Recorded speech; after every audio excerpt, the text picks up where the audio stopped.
Welcome to the Bookman's Corner. I'm your host, Lois Lindstrom. Today's book discussion could be financially rewarding. We'll be discussing rare metals that are used to create smartphones, electric cars, and laptops, and are possibly just as critical as coal and oil. With me today is natural resource strategist and author who has written a fascinating book titled The Elements of Power, Gadgets and Guns, and the Struggle for a Sustainable Future in the Rare Metals Age. So glad you're here, David Abraham. Thank you, Lois. And our viewers should know that you traveled to Arlington from your office in Indonesia. As you wrote in your preface, we have quietly entered the new era, the rare metals era. These products that we use every day, from smartphones to cars, require a great number of hard-to-come-by metals combined in increasingly complicated amalgamations. Your book shows where the ingredients that underpin our society come from, how they get to us, and how they impact the environment. David Abraham's writings have appeared in the New York Times, the Los Angeles Times, and the Wall Street Journal. So, David, you wrote that we entered the rare metal age. And the products we use every day, from smartphones to cars, require a great number of rare metals. And you write these metals are super important, yet most of us don't even know about this. I mean, it's secretive. Why is that? Well, it's a question of where things come from. And for most of us, when we think about a smartphone or a vehicle, we get it from the store or the dealership, and we don't think about what it takes to make these products. There's no ingredients list on an iPhone, right, like there is on a loaf of bread where it says flour and niacin. So we don't understand what it takes to make the society we have. So there's this level of secrecy because of a lack of education or understanding or ignorance in what it takes to make our products. So you've got that layer of secrecy. And then the mining world itself, from where the materials come out of the ground. People don't have a strong education into the minerals that it takes to make society. Right. And I don't think journalists are covering mining stories. Do you? I mean, they're stories that are important, but don't meet the everyday urgency of things that are happening in the world today. It can't compete with the political environment or the machinations of what's happening in Europe or elsewhere. Exactly. So they don't rise to that level. Exactly. And you wrote that rare metals are rarely used as the primary material in a product. They're like yeast in the pizza. While they only use a small amount, they are essential. In other words, without yeast, there is no pizza, and without rare metals, there's no high-tech world. Sure. Which I thought, what's in your book, I was amazed. Well, how are rare metals sold? I mean, what does rare metal mean? Well, yeah, let's take a step back and look at rare metals. People are very familiar with the base metals, the ones that are most common. Copper, people are familiar with iron and yes, steel and so forth, and the materials that people use or historically used every day. But we've come to a drastic change in our resource needs. So take for example, the light bulb. In the past, it was a single filament, very resource unintensive, if you will, in terms of the number of resources to make a light bulb. And that's really been the same since Edison time up until the 2000s. But then introduced the LED. Now the light bulb serves the exact same purpose, it has the exact same function now, but the materials to make it it's a drastic increase. You've got a number of rare earth elements that are in there. It's more akin to a light bulb is now more akin to a computer than it is to that single filament. And of course, it's so expensive now compared to like a simple light bulb, right? Well, in some cases, things have gotten more expensive. The LED technology is very different than it is from a standard light bulb. But I think what you have is that the iPhone and the smartphones that we use today have half the elements known to man, and they fit snugly in your hand. And you don't realize that the drastic technological change that's happened since we've gone from the flip phones to the smartphone. Yes. And we see the technology has become so much more advanced, but we haven't realized that the resources that are needed to make those products have also changed drastically. Yes. And you wrote that one of the biggest challenges in writing this book was the lack of reliable statistics.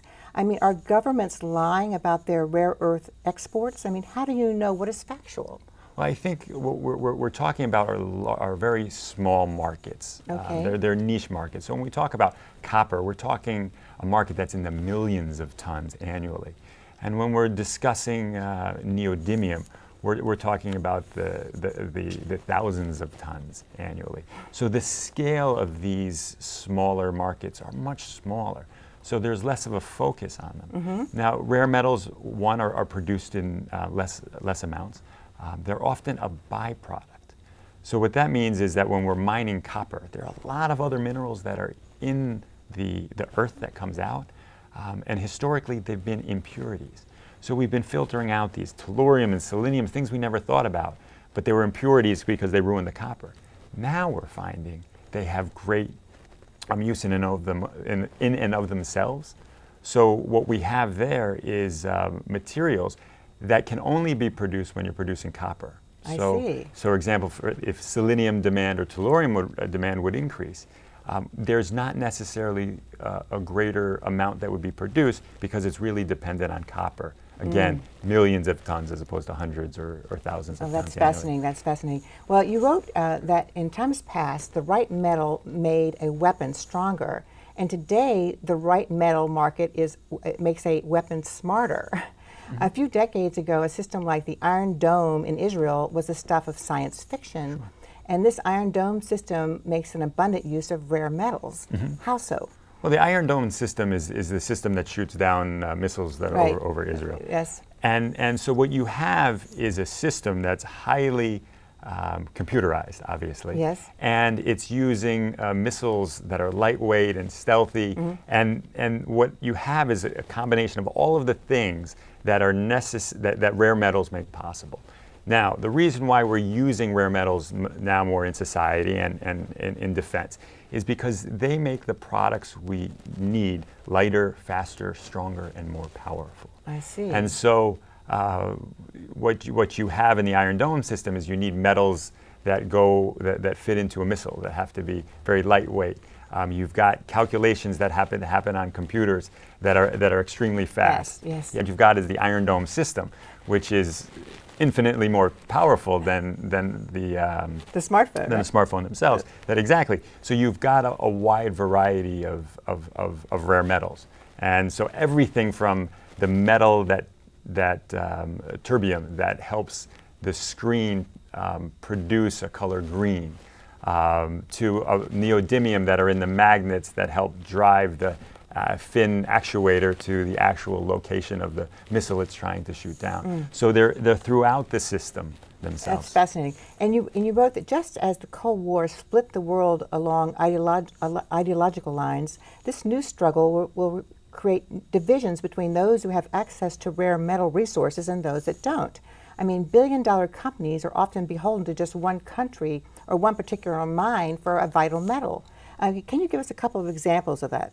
Sure. Well, I'd like to go back to the neodymium magnet. Okay. And magnets are used in motors to make them more powerful. Again, lighter, stronger, more powerful. Now, and where do you find that? In the wind turbines, you find them in the motors. So there are a number of designs for wind turbines. And there's a traditional design, and then there's the permanent magnet design, if you will. Okay. And the permanent magnet design has the capacity to be more powerful. And so what we saw in 2011 was when China restricted rare earth access to Japan to Japan, which created a drastic increase in price. Worldwide, right? Worldwide, because Japan is the largest consumer of these materials that eventually get into the wind turbines that, for example, GE uses. And we saw prices spike. And at that time, you saw companies very uneasy about the security of supply and the price of the material. And you saw them shift away from permanent magnet models in favor of some of the more traditional models because of concern of supply. Oh, wow. And then you wrote that the production of rare metals can be ruinous to the surrounding communities because of the environmental challenges. I mean, can you elaborate on this? I think anytime we're digging into the Earth's soil, whether it's for large-scale farming or for mining, you're disrupting the natural landscape. Right? Landscape, exactly. And so, yes, there is an impact to produce these materials, but there's an impact for the lifestyle that we choose to use, that we choose to have. Yes. And so really what we talk about is how do we mine sustainably. Now, one of the things that I talk about in my book is there's a metal called niobium, and that is used to do is to become a steel strengthener. So you sprinkle a little bit of the material in this in the steel soup, if you will, and voila, you have a stronger steel. So you need to use less of it. So in this particular case, paradoxically, if you can mine more niobium, that means digging up less iron ore. So that's better for the environment. Then on a net basis, Okay. if you have to dig up less iron ore, then I would argue that's probably a green material. Very good, very good. Well, you wrote that during the 31 years in Zaire, the former president, Mobutu, plundered the country's resources. I mean, it was particularly bad what happened to the country's rich cobalt deposits. So why is cobalt so important, and what happened to its price over the past decade? Well, when we look back at Mobutu's time, what we saw there was highlighting geopolitical risk, and that cobalt then, and to some extent now, is very concentrated in the Congo. And why is cobalt important? Back then, it was very important for airplane alloys because of some of the properties that it has with heat resistance and weight. It was also in certain paint pigments and ceramics. Today, cobalt is very important because of its prominent role in batteries. Batteries. And as we look at EV vehicles and how cobalt fits within the cathodes of these products, and as EVs become more of a mainstay in transportation. EV meaning? Electric vehicle. Electric vehicle. Correct. Okay, and that you believe is the next step that will be taken by the world, right? We're going to go to the EV vehicle at some point. So when we're looking at the critical materials or the rare metals that we use, the question is not which one is always most important. It's what's the technology that's driving it. I see. So when we look at electric vehicles, again, what are the materials that are critical?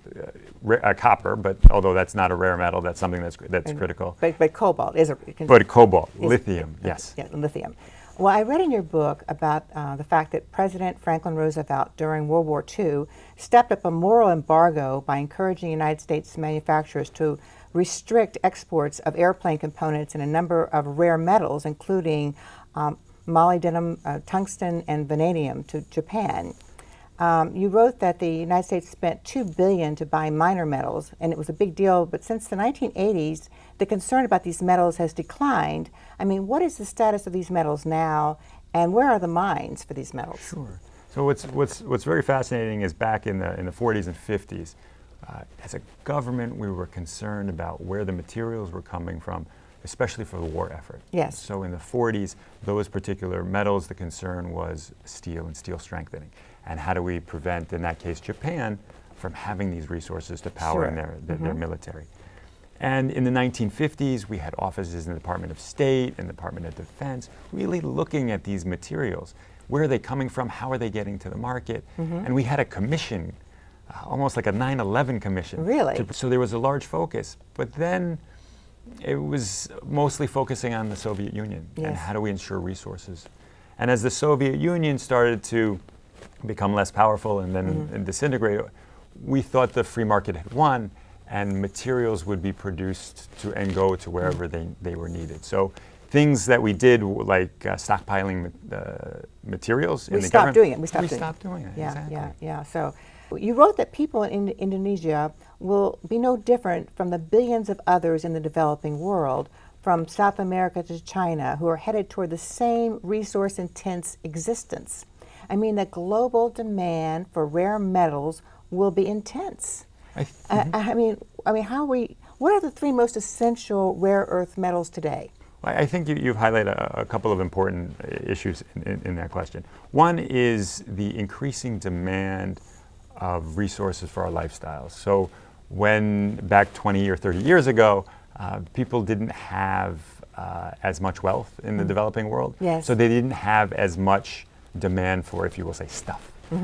But now, as stuff has become cheaper, Because everybody has a smartphone and now. as everyone has a smartphone, but not in 20 years ago, 30 years ago, you weren't going to an African village. Right. You weren't going to Uganda where I had worked and seeing landlines. They just didn't have it, so they didn't have phones. But now when we're going to some of these remote villages, there are cell phones everywhere, which is great for the people to have the opportunity to connect with the rest of the world, but it does create some material challenges. Yes. And so what we're seeing there is a growth in use of materials globally. The life that I lead now uses far more resources than it did yes, it does. 20 years Absolutely. ago. So when we look at the particular resources that are most in demand, I would look at what are the product lines, the electronic vehicles. So we're looking at cobalt and lithium. Cobalt, lithium, and what? Sure. And so powerful magnets that are often necessary for powerful motors. Something like neodymium. Neodymium. And what that is a magnetic material that makes the motor smaller, more powerful. Well, now let me ask you: does the United States have mines for these three rare metals? Well, I think what's the most important aspect isn't just the material coming out of the ground. Okay. So it's the entire supply chain. How are we able to produce what we need and have a supply chain that's secure? So for example, a really important example is China. So China, because of good geologic fortune, as well as some focus on materials development back in the 70s, they developed a tremendous supply line for rare earths. So they didn't just produce the material because of good geologic fortune and leave it. They figured out how do we process these materials. Okay, so I'm going to get to that, the Chinese role in this, but Sure. But I do think that I'm curious about the United States, though. Sure. What mines do we have? What mines does this country have in terms of these rare metals? So we have some. So we have a rare earth deposit, a number of places are rare earth deposits. The question is, are these economically viable? And what is the role of the government if they aren't economically viable? So what do you think? Well, I think that we need to look at the entire supply chain. Okay. So if we produce the metal, but it has to be sent over to China to be processed and then sent to Japan to be put into a magnet that's eventually finding its way into an iPhone, that may not be the best use of limited U.S. funding. I see. So to have a functioning mine takes a certain amount of capital. I would say that it's the government's role to start to invest in supply lines and to start to invest in the education to run a mine, because what's happened is we've lost a lot of mineralogists and material scientists elsewhere. Yes, there's a mine in a Brazilian town of Araxa, which and why it's rare in the mining world. Why is that mine so great? Well, it's because this particular mine is a niobium mine. And the niobium, as we were mentioning before, is a steel strengthener. And what makes this particular mine so unique in the metal world is that it's so rich in deposits. So when you've got a mine that has an ore grade, the amount of ore as a percentage of the earth around it, that is very high, if it's 8%, for example. It's very difficult for another mine to produce materials at a cheaper cost if its ore grade is at 6% or 4% or 2%. So it's naturally providing everything in one mine. Then. So it's a mine that's active, that's well run, that's rich in deposit, and it produces as much as the world needs for this particular material. And competition has to be able to come on board and produce more cheaply, and that's very difficult to do in this particular market. Yes. I mean, how much money is involved in starting up a mine, and have you ever been involved in a startup mine? So this is a great question, and it really comes back to how do you compete against a wonderful mine like the one that we were talking about in Brazil. And to set up the entire supply chain for some of these materials can cost $200 million to $1.5 or $2 billion. A lot of money, yeah. So it costs a lot of money. And as a mining CEO, especially for these, as you say, startup companies, they're spending more of their time mining the market to ensure they have the money to produce something than they are focusing on the actual getting the mineral out. Correct. Right. Well, I found it interesting to read that companies can develop mines for different metals on the same land, which you mentioned earlier. I mean, can you tell us about the rare metal production of vanadium? Because I've read that today liquid electricity cubes are being built for the military and telecommunication towers and commercial businesses. Why is vanadium so vital? I think what vanadium shows is a lot of potential, and you're talking about power storage, if you will. Vanadium is also used as a steel strengthener. And there's a lot of enthusiasm for certain materials at certain periods of time that pushes the market focus on a particular development of the market for, in this case, vanadium.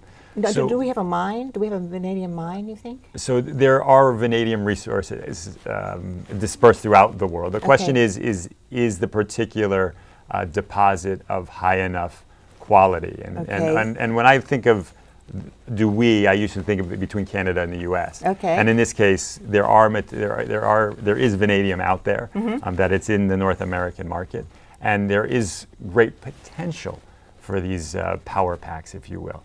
But they're not as proven as, for example, the ones that fall into a Tesla or a Chevy Volt or those types of cars. I see. So it's something that's coming along down the road. Right? Well, there's tremendous potential, and there's wonderful things that we see in the lab. But the question is, can they make it to Main Street? Yes. And that's where that jump has become a challenge. Yes.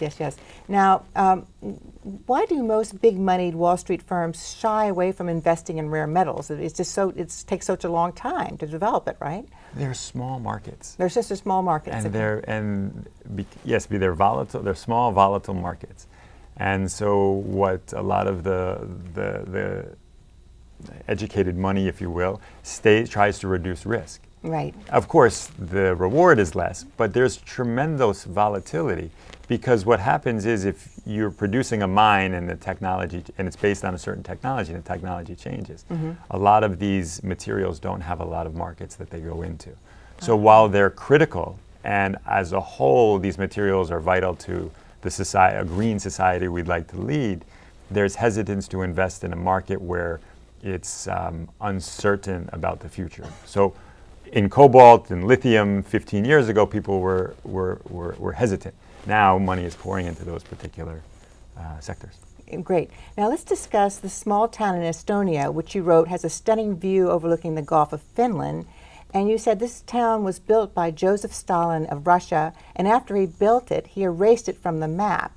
Now, which town is this, and what is happening there today? Sure. So Siilimäe is a fascinating town. So it was an area that was very rich in oil sands in Estonia. So it's on the Estonia-Russian border. Oil sand. Oil sand. So it was a dirty way to extract oil. Okay. And what they found in the early 1940s is a substantial deposit of uranium. So Stalin heard that there was uranium in there, and wanted to send his best scientists there. So they set up this beautiful town that would be the envy of Russia, with grand buildings and a beautifully tree-lined streets to attract the smart, the best and the brightest. And what they found is that, yes, they could produce uranium there, but there were some byproducts that they needed to filter out. And at that time, the byproducts were rare earths. So they were producing uranium, and then because it is the Soviet Union, they figured, well, we'll produce rare earths too because we're most of the way there, and even though we don't have a market for it. So the town set up producing uranium and rare earths. But Stalin got some wrong information. Now, I don't know if the information he got was because of some overly enthusiastic colonel who wanted to say, hey, let's build a town and I can lead it, or that the scientists misunderstood the deposit. But the deposit wasn't so rich. Oh, I see. So the town became this scientific hub, but it ran out of resources. So they had to import more resources. And so the town became a center in the Soviet Union for producing a bit of uranium and rare earth materials. And that's what happened throughout the 80s and 90s. It produced some other small metals as well. But the town became the only place outside of China that was really producing rare earths in Isn't that in incredible? 2000. Because actually, what happened was was an American that married, went to Estonia and married an Estonian and saw some opportunity. That was a Well, cool. he was the person who ended up taking over the factory because they were producing these rare earths in 2008, 2009. They didn't know what they were doing with them, but they knew that they had to produce them. So some So- bachelor goes to Estonia and marries and says, "I can do this, right?" Yeah, and he sets up the sales. He goes around the world and says, we have these products, learned about where they went, saw what other byproducts they were producing, and learned to create the market for the material. It's a great story in your book. And and you wrote, one of the scientists in your book said, all kids are geologists and bring rocks home, but as they grow up, they stop looking down and spend more time looking ahead. But Western countries have a real shortage of geologists right now, and how bad is it and what can be done to change this? I think this is the real challenge when we talk about rare metals or geology or mineralogy. It turns people away. But when we talk about apps or iPhones or green vehicles, people get very excited. Yes. So there's a tremendous gap between the end product and where it comes from. Everything that we have today is either mined or grown. Okay. But we forget that when we unwrap the products that we use. So in terms of what we can do to create that enthusiasm for mining and material science, education is key. Being able to encourage people to take these courses, either financially or... And it's a growth industry, isn't it? Mining is going to take off, don't you think? Well, mining is critical. It's not going away, and it's not necessarily bad in and of itself. People have especially people in cities try to look at it as something that's an over there thing. But it's really important to understand that there's a long tailpipe that we have between when we use the product and between when the product's made. Yes. And that disconnect and that lack of understanding really has sometimes vilified the people who are producing the material that the world relies upon. Yes. So there are a couple things that we need to do. One is to really educate people on the products that we use. And another key point of your book is, I think it asked the question, why is China so dominant in the rare metals world? Why is it? Why are they so dominant? They understood a little bit more quickly than we did that the manufacturing supply line starts with the minerals in the ground. And so rare earths, which they produced and all the way from end to end, if you will, from mine to the end product. But they've also realized other material like cobalt, where they produce less and it comes from the Congo, has to be processed somewhere. So if they can process it in their country, they can then focus on the next stage, for example, in this case, battery production. So it's not the mining solely that's critical, it's the processing as well. Well, David, unfortunately, our session today has come to an end. This has been a fascinating conversation. Loved your book. I hope people rush out and get it. and so I want you to tell us, where can our viewers find your book? Sure, at their favorite bookstore, and if it's not there, they should ask for it. Or the place that people often buy books online. It's online too, okay, very good. And so thank you so much for watching. Please join us again next month for a new edition of the Bookman's Corner. I'm Lois Lindstrom.